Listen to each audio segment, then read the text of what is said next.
Chapter 6. A listing taken by a real estate salesperson is technically an employment agreement between the seller and the broker. Which of the following is a similarity between an exclusive agency listing and an exclusive right-to-sell listing? Both types of listing give the responsibility of representing the seller to one broker only. The listing agreement on a residential property states that it expires on May the 2nd, which event would not terminate the listing. On April 15, the owner tells the listing broker that the broker's marketing efforts are not satisfactory. A seller has listed a property under an exclusive agency listing with a broker. If the seller finds a buyer, the seller will owe the broker no commission. Under a listing agreement, the broker is entitled to sell the property for any price, as long as the seller receives $85,000. The broker may keep any amount over $85,000 as a commission. This type of listing is called a net listing.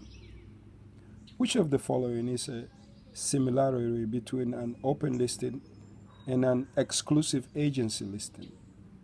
Under each, the seller avoids paying the broker a commission if the seller sells the property to someone the broker did not procure. The final decision on a property's listed price should be made by the seller. Which statement is true of a listing contract? It is an employment contract for the professional services of the broker. A seller hires a broker under the terms of an open listing. While that listing was still in effect, the seller, without informing the broker, hired another broker from a separate firm under an exclusive right to sell listing for the same property. If the first broker produces a buyer for the property whose offer the seller accepts, then the seller must pay a full commission to both brokers.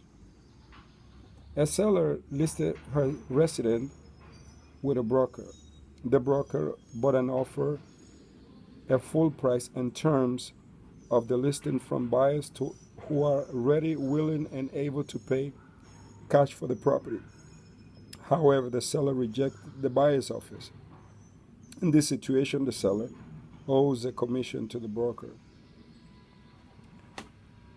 A buyer has signed an agreement with a broker to compensate the brokers, even if the broker purchases the property from a relative. This is called an exclusive buyer agency agreement. A seller has sold property to a neighbor without the services of a real estate broker. However, the seller still owes the broker a commission because the seller signed an exclusive right to sell listing. Most states require that listing agreement contain a definite contract termination date. By executing a listing agreement with a seller, a real estate broker becomes the agent of the seller. All of the following reasons are valid basis for terminating a listing agreement: sale of the property, agreement of the property, destruction of the property, except the death of the salesperson. The contract by which a client hires a real estate broker in Georgia is known as a brokerage engagement. Which of the following listing agreement is illegal in Georgia? Net listing.